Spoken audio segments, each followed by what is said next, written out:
Halos 1,000 barangay sa Isabela ang mahigpit na binabantayan dahil sa posibleng pagbaha at landslides dulot ng bagyong Nika. Si April Jane Racho ng Radyo Pilipinas sa Balitang Pambansa.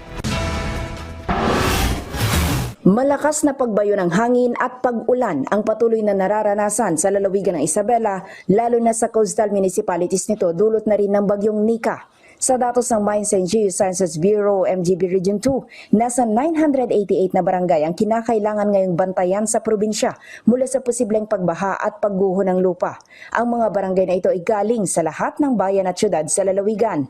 Inihayag ni Cagayan Valley Regional Disaster Risk Reduction and Management Council Chair at Office of Civil Defense Region 2 Director Leon Rafael na pangunahing konsiderasyon sa mas pinatinding paghahanda ang pagiging saturated na ng lupa at madali ng pag-apaw ng tubig dulot ng magkakasunod na dumaang bagyo. Kaya naman sa coastal town ng Dinapige, panay-panay ang ginawang tambuli o paglilibot ng mga kapulisan para mag-anunsyo at bigyang impormasyon ng kanilang mga constituents para maging handa at maiwasan ang posibleng panganib na dala ng bagyo. Bago pa nito, nagtulungan na rin ang mga ito kasama ang mga personnel ng Philippine Coast Guard at mga residente sa pag-ahon at pagdala sa ligtas na lugar sa mga bangka ng mga mangingisda sa naturang coastal town.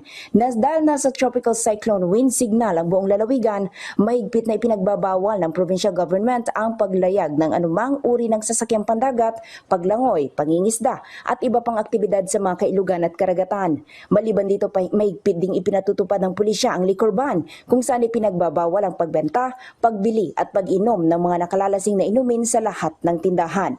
Samantalang ang Operations Center ng lalawigan kasama ang mga lalawigan ng Cagayan, Quirino at Nueva Vizcaya ay nasa red alert ngayon habang nasa pinakamatinding paghahanda naman o Charlie ang Emergency and Response Protocol ng mga miyembro ng kanilang mga konseho. Mula sa Radyo Pilipinas, Tuguegarao, April Salucan Racho para sa Balitang Pambansa.